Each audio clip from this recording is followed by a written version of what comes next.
What's up, black people? Knowledge of self-determination. Back with another video. Now, I haven't really settled on the title of this video yet, but it has something to do with the attack on black people. Black men especially. So I'm going to just go ahead and jump this topic off. Now, you guys see on my other phone at this particular topic, this portion of my history, you see this particular video by Dr. Boyce Watkins concerning the Honorable, because she is a judge. As soon as my bullshit phone acts right, Tracy Hunter. Her case was, let's see, racism. Judge Tracy Hunter case sent to jail in strange situation. Okay, so now this is on Dr. Boyce Watkins' channel, and probably on Your Black World channel also. Because I'm using a different phone, I'm not going to be able to put a link in here. Maybe after the fact I can put a link to this video. But this is definitely something that you guys need to watch. This woman was in Cincinnati, basically turning the juvenile penal system on its head, because she saw a lot of injustices in the juvenile court system pertaining to black children, black boys, and she wanted to correct that system. And the government in Cincinnati literally all band together to have this black woman put in prison because she was upsetting the status quo. See, what America wants us to believe is that slavery has been banned, it's been made illegal. But through the penal system and the judicial system, slavery is alive and well in this country. In this particular video, Dr. Boyce and Dr. Enoch, I believe, talked about how in Cincinnati, I don't know any other states, but this is pertaining to Cincinnati, where this particular judge was residing. Dr. Enoch states that Cincinnati makes at least $200,000 per year off of the incarceration of black children in a juvenile system. This woman was trying to turn that system on its head, because I believe that a high percentage, maybe 90% or so, of the children in the penal system in Cincinnati, in the juvenile penal system in Cincinnati, are black children, black boys especially, right? That is slavery. That is child trafficking. They are exchanging money for the incarceration of black children. And this black woman was trying to fight that system. She received, I believe, 6 months in jail for trying to fight these criminal-ass white people. See, we keep coming back to the same thing. We keep coming back to the same thing. Now, how about this? The lawyer who was representing her was also the DA who was prosecuting her as well. Isn't that a conflict of interest? But there is no limit to how white people will fucking cheat to get what they want, even at the cost of imprisoning innocent black people and ruining their careers. This judge's name is Tracy Hunter. She was dragged out of court. They had a black female bailiff drag her ass out of court. As you can see in this particular thumbnail. Let me try to clear it up so you can get a clear image. That is her being dragged out of court by a female bailiff. A black female bailiff. This is what she went to prison for trying to actually deliver justice. See, what I'm starting to notice is white people in this country don't really know what the true meaning of justice is. See, what justice is to them is whatever they say goes. But that's not justice for everybody else. That's justice for white people. Whatever they think is wrong and whatever they say goes, that's justice. It's justice. It's just to lock this woman up for actually doing her job the proper way, as opposed to doing her job just so she can make money off of it. You see, I try to be one to give white people the benefit of the doubt, but in every aspect of our lives in this country, in every organization, in every institute in this country, cheating ass, lying ass white people are at the forefront, bending and breaking the rules and making new rules as they go in order to keep themselves in power. It's a consistent thing, and it's sickening. When the fuck are we going to learn? You see, I watched Corey Holcomb's podcast, 5150 Show, and he has brought up an interesting topic about what to do about white supremacy. See, we try to go into white people's system and change the system from the inside out. But white people, especially like take the judicial system for instance. Now I'm saying white people are not white supremacy because I'm starting to kind of shift my opinion on white supremacy and white people. I'm kind of starting to shift my opinion on that for real. All white people aren't bad. All of them aren't. But you could probably count on one hand how many white people there are that are not actual white supremacists who do not believe that they should have some privilege. Most white people believe they should have a privilege.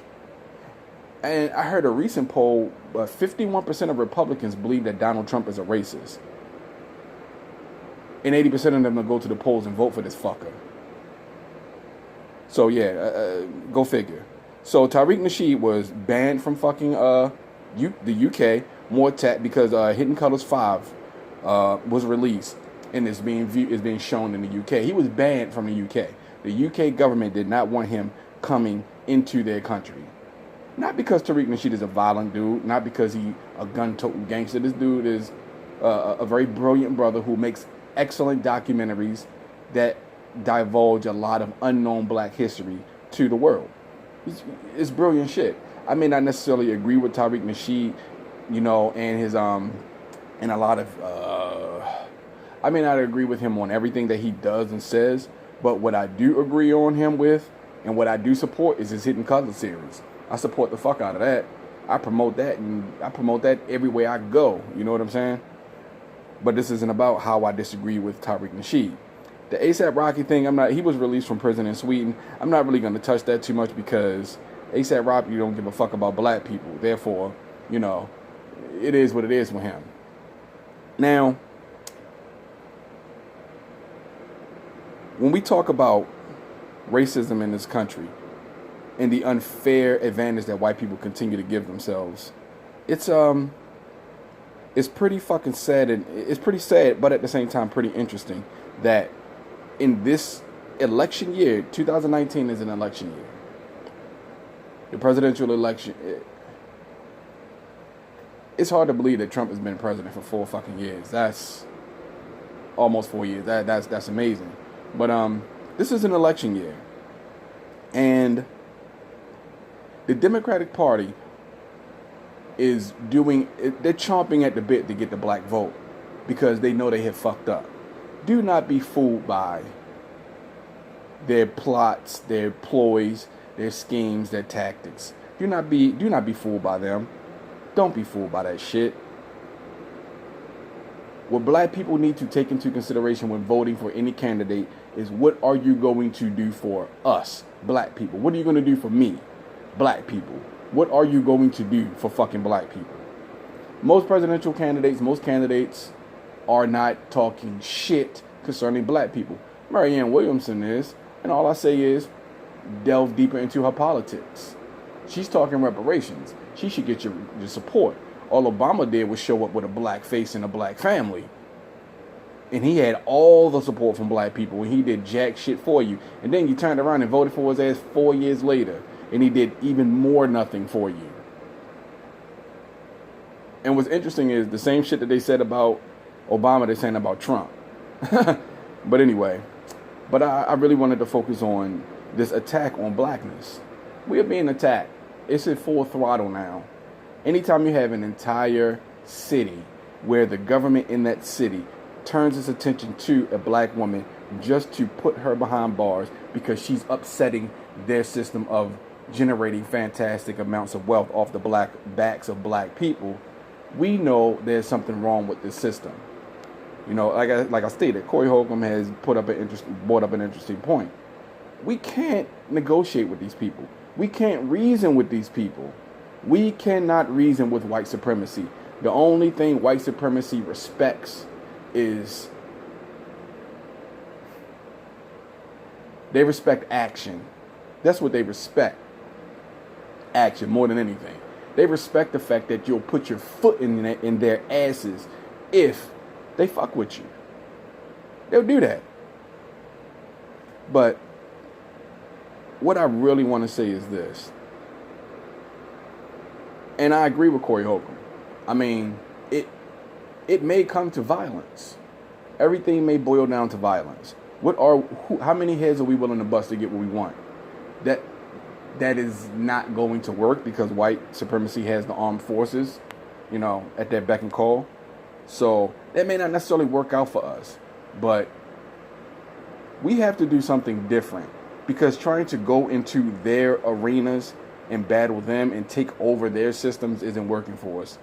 There has got to be another way to get something done. We try to go into government and make a way for our people through government, but they outnumber us 10-1 in government, the Senate, you know what I'm saying, in Congress, all over the infrastructure of this country. They outnumber us 10-1, 20-1 in some places, in some aspects. There are cities in this country where there are no black people. You understand what I'm saying? And you know what? Maybe violence is not the best answer, but retribution, I say, will always get noticed. When they kill one of us, we need to do something back to one of them. When they railroad one of us, we need to do something back to them. An eye for a fucking eye. I'm not the most religious person in the world. However, that's all they believe. That's all they listen to. That's all they know. They do the shit that they do to us because they know we won't fucking fight back the way we should. And the funny thing is, that's the thing that they're afraid of the most. Us saying, fuck you, standing up, standing on our square, and getting at their asses. They are terrified of that. White people are terrified of black retribution, black revenge. They're terrified of that shit, which is why they do the shit that they do. Even though we don't show any signs of doing shit like that, but the pressure's slowly building because black people have a voice now. Thanks to the new black media, black people have a voice now. And white people are starting to become nervous because I truly believe that they believe that our voice with the new black media is going to cause us to stand up and rally against them. That's what they fear the most. If they just gave us what the fuck we wanted and left us the fuck alone, they wouldn't have any problems. But they don't want to do that because they hate us.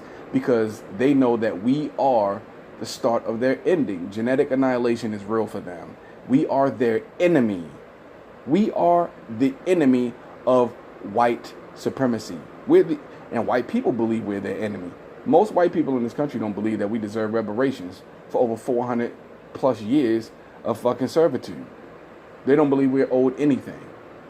And why should they have to pay for the sins of their fathers? Even though most of them are Christian and believe they should pay for the sins of their forefathers. And Adam, it's bullshit. But anyway, this is not a religious conversation. But I just wanted to put my people on notice. That there are a lot of things going on in this country that are not beneficial to us. There are a lot of things going on in this world that are not beneficial to black people. And the sooner we realize that we are fighting a fucking war, stop waiting for some motherfucker to come surfboard on a cloud to come save us. We are our savior. Stop looking for some magical supernatural force to fucking swoop in the last minute and abracadabra shit to the way it should be. That shit don't happen. It never has and it never will.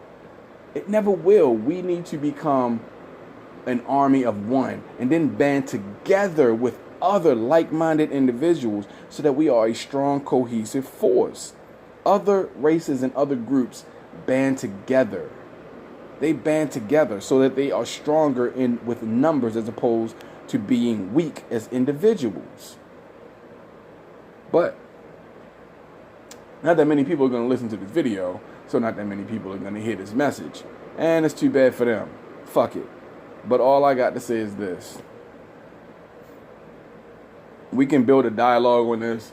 We can try to come together, come to some agreement on what needs to be done, But just remember, there are no coalitions of white people against white supremacy. That organization does not exist. Just think about that for a second. Just think about that. All the white people that say, I'm not racist because I have black friends. I have black friends, so I'm not racist. Where are the coalitions of white people against white supremacy? That shit don't exist. I'm just saying. We don't have any friends as black people. We have associates. We may even have acquaintances. We don't have friends. The only friends we have are ourselves. And yet we look at each other as our own worst enemies. It's sad that we've been brainwashed to such an extent. But in any event, This video is a little bit more than 15 minutes in. I'm going to go ahead and end it. But I just want you guys to think about that. When do we start fighting back against white supremacy? When do we make our voices heard? It's time, man.